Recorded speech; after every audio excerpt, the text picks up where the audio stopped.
चैत्र प्रतिपदा गुढीपाडवा म्हणजे 3.5 मुहूर्तापैकी एक मुहूर्त. सोन्याच्या नवीन वस्तूची खरेदी या मुहूर्तावर केली जाते. घरोघरी गुढी उभारून पाडवा साजरा केला जातो. ब्रह्मदेवाने सृष्टीची निर्मिती आजच्या दिवशी केली, म्हणून ब्रह्मध्वज म्हणजे गुढी आंब्याची पानं, कडुलिंबाची पानं व साखरेची गाठी गुढीला बांधली जाते. भारतीय सण म्हणजे ऋतुमानानुसार आरोग्य कसं सांभाळावं हे सांगणारी पद्धत. उष्णता वाढल्याने कडुलिंब हा शरीरातील उष्णता शमविणारा आहे, तर गुढीवर पालथा घातलेला तांबा म्हणजे जमिनीतील ऊर्जा साठवणारा. घराघरामध्ये बुधवारी गुढी उभारण्यात आली. नमस्कार. सर्वांना गुढीपाडव्याच्या आणि मराठी नववर्षाच्या खूप खूप शुभेच्छा.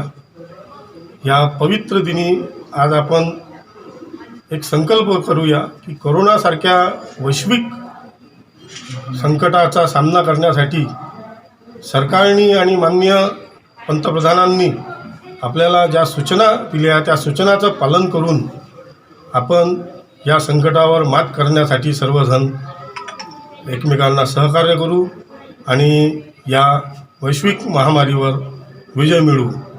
धन्यवाद. सर्वांना आजच्या दिवसाच्या गुढीपाडवाच्या निमित्तानं हार्दिक शुभेच्छा.